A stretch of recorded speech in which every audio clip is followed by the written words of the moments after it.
आइए आज हम जानते हैं मनोविज्ञान से जुड़े महत्वपूर्ण मेथड या विधियों को। मनोविज्ञान की विधियाँ मनोविज्ञान में व्यक्ति के व्यवहार एवं मानसिक प्रक्रियाओं को अध्ययन करने के लिए कई विधियाँ या मेथड को प्रयोग किया जाता है, जिसमें कितने प्रकार के हैं मेथड? वो 11 प्रकार के जो कि प्रमुख हैं। पहला पॉइंट को जानते हैं। पहला पॉइंट क्या है? तो अंत निरीक्षण विधि। अंत निरीक्षण विधि किसे कहते हैं? अंत निरीक्षण विधि उसे कहते हैं जब व्यक्ति खुद के अंदर कुछ ऐसी चीज़ों को देखता है जो हम अपने अंदर की क्या विधियाँ किस प्रकार से हम कार्य कर सकते हैं। जब व्यक्ति खुद के अंदर की स्व निरीक्षण करता है तो उसे हम क्या कहते? तो अंत निरीक्षण विधियाँ कहते हैं। चलिए अंत निरीक्षण विधियाँ को एक एग्जाम्पल देके या उदाहरण देके समझाते हैं। जब व्यक्ति अपने सिर के बाल को देखकर कहता है कि उसके अधिकतर बाल क्या हो चुके हैं? तो सफ़ेद हो चुके हैं, तो उसे क्या कहते? तो अंत निरीक्षण विधि कहते। अंत निरीक्षण विधि को क्या इंग्लिश में कहते? तो इंट्रोस्पेक्शंस मेथड कहते हैं। आइए अब दूसरे महत्वपूर्ण बिंदुओं को जानते हैं। परीक्षण विधि। परीक्षण विधि को इंग्लिश में क्या कहते? तो परीक्षण विधि को इंग्लिश में ऑब्जर्वेशंस मेथड कहते हैं। ऑब्जर्वेशन का शुरुआत कब हुआ था? तो 1913 में हुआ था। किसने किया था? तो वाटसन के द्वारा किया गया था। ऑब्जर्वेशन आप देखते हैं, जब हम किसी चीज़ को देखते हैं तो ऑब्जर्व करते हैं। ऑब्जर्व मतलब परीक्षण करते हैं, उसे ही ऑब्जर्वेशंस मेथड कहते हैं। ऑब्जर्वेशन मेथड के अंतर्गत 3 पॉइंट आते हैं। वो कौन कौन से पॉइंट हैं? आइए देखते हैं। पहला सहभागी परीक्षण। दूसरा पॉइंट क्या है? असहभागी परीक्षण और स्वाभाविक परीक्षण। इसको थोड़ा डिटेल्स में जानते हैं। सहभागी परीक्षण किसे कहते हैं? सहभागी परीक्षण उसे कहते हैं जब लोगों के काम को उनके साथ मिलकर करते हैं, उसे सहभागी परीक्षण कहते हैं। दूसरा असहभागी परीक्षण किसे कहते हैं? तो असहभागी परीक्षण उसे कहते हैं जब प्रेक्षक व्यक्तियों के उन व्यवहारों में साथ नहीं या हाथ नहीं बटाता है या साथ नहीं देता है, उसे क्या कहते हैं? असहभागी परीक्षण कहते हैं। तीसरा पॉइंट है जो कि क्या है? स्वाभाविक परीक्षण। स्वाभाविक परीक्षण किसे कहते हैं? परीक्षण का उपयोग एक स्वाभाविक परिस्थितियों में विशेषकर पशुओं के व्यवहारों का अध्ययन करने के लिए किया जाता है, उसे क्या कहते हैं? तो स्वाभाविक परीक्षण कहते हैं। जैसे एग्जाम्पल लेते हैं बंदरों, मधुमक्खियों, चींटियों इत्यादि का जब स्वाभाविक परीक्षण करते हैं। अब आते हैं एक महत्वपूर्ण बिंदु पे या टॉपिक या तीसरे नंबर पे, जो कि क्या है? तो प्रयोगात्मक विधि है। प्रयोगात्मक विधि को क्या कहते हैं इंग्लिश में? तो एक्सपेरिमेंटल मेथड कहते हैं। एक्सपेरिमेंटल मेथड क्या है? तो एक्सपेरिमेंटल मेथड क्या है?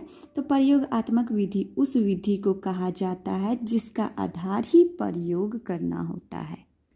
आइए थोड़ा और डिटेल से समझते हैं। प्रयोगात्मक विधि किसे कहते हैं? तो प्रयोग किसे कहते हैं? तो प्रयोग किसे कहते हैं? तो आगे जानते हैं। किसी व्यवहार एवं मानसिक प्रक्रियाओं को किसी नियंत्रित अवस्थाओं में क्रमबद्ध या परीक्षण करना ही प्रयोग कहलाता है, उसे ही प्रयोगात्मक विधि कहते हैं। अब आते हैं चौथा पॉइंट पे, जो कि क्या है? सर्वे विधि है। सर्वे विधि किसे कहते हैं?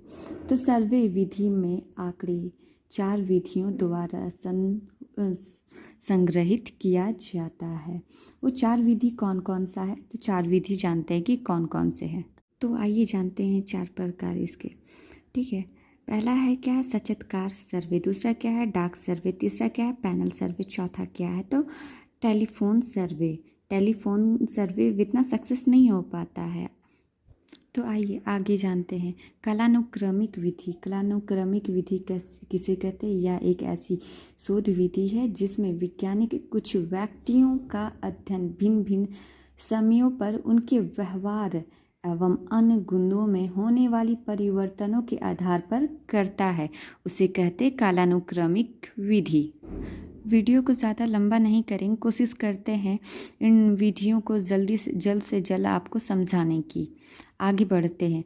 अनुप्रस्थ काट विधि। अनुप्रस्थ काट विधि किसे कहते हैं? अनुप्रस्थ काट विधि जस्ट कालानुक्रमिक विधि का अपोजिट होता है, मतलब उल्टा होता है, जो कि एक ही समय में एक साथ किया जाता है। उसके बाद इन सभी समूहों में अध्ययन किए जाने वाले व्यवहार का मापन कर आपस में तुलना करता है, उसे क्या कहते हैं? तो अनुप्रस्थ काट विधि कहते हैं।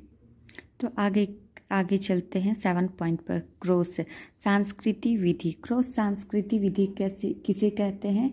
तो क्रॉस सांस्कृतिक विधि उसे कहते हैं इस विधि में मानव शास्त्र, समाज शास्त्र तथा समाज मनोविज्ञान द्वारा काफ़ी अधिक किया जाता है।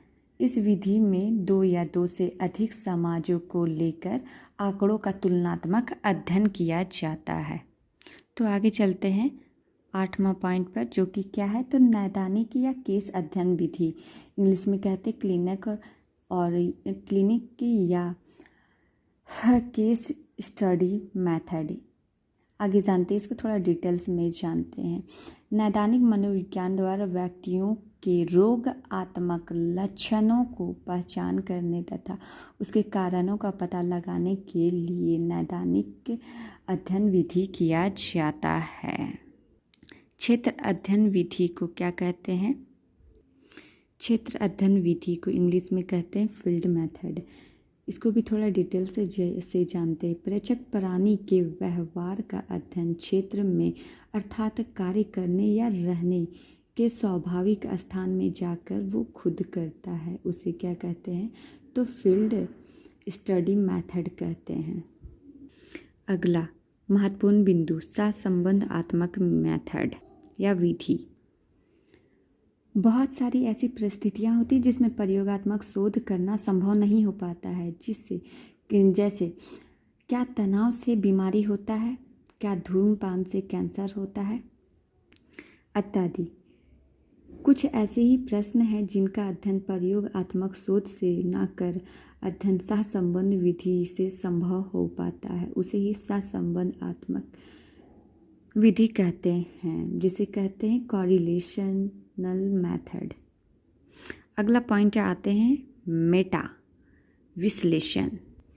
मेटा एनालिसिस किसे कहते हैं? तो मेटा एनालिसिस एक ऐसी विधि सांख्यिकी विधि है जिसमें शोधकर्ता एक विषय पर कोई अलग अलग करके उसको अध्ययन करता है।